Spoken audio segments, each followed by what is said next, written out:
გამარჯობათ.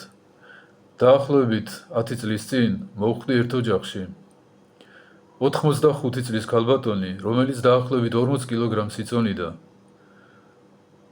ჩაწოლილი იყო საწოლში, დაუძლურებული, მე მიმიწვიეს ზიარებაზე. თავზარდამცემი იყო, რაც იქ ვნახე. ამ ქალს ჰყავდა 2 შვილი, საკმაოდ ჯანიანი ახალგაზრდები. ეს ადამიანები საწოლში ჩაწოლილ საკუთარ დედას სცემდნენ. ჩემიც არ ერიდებოდათ, აი ჩემი თანდასწრებით. კიდევ უფრო თავზარდამცემი იყო ამ ქალბატონის სულიერი მდგომარეობა. 2 საათი ველაპარაკე და ზევით ვერ ავახედე. სულ ქვევით იყურებოდა. ჩემი ლობიო, ჩემი კარტოფილი, ჩემი ფარდები, პრაღაში ნაყიდი, ჩემი ჭაღი და ასე შემდეგ.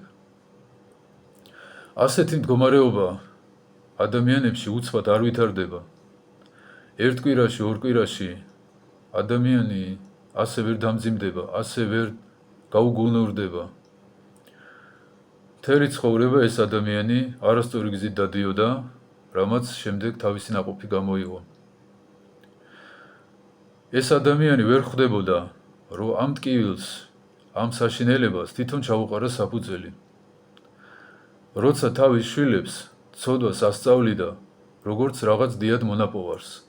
ასე სწოდე, ისე სწოდე, ასე გახლა რთემს აკრობა, ისე მოიპარე. თვითონ დათესა ეკლები და მერე უკვირდა, რომ ამან არ გამოიღო რაღაც ტკბილი ნაყოფი. თავისი ნაგავი ამ ადამიანს ბრილიანტებად ეჩვენებოდა, ოქროებად ეჩვენებოდა. დიდი ყურადღება უნდა გამოვიჩინოთ, რას ვასწავლით ჩვენს შვილებს. არა აქვს მნიშვნელობა ჩვენ რა გვგონია, თავარია რა არის რეალობა.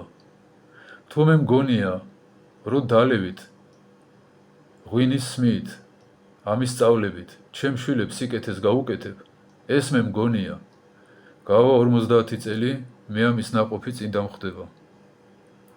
თუ მე ვასწავლი ინტრიგანობას, მზაკრობას, ლამაზად ვფუთავ ბოროტებას, ვითომ რაღაც ლამაზი ტორტია.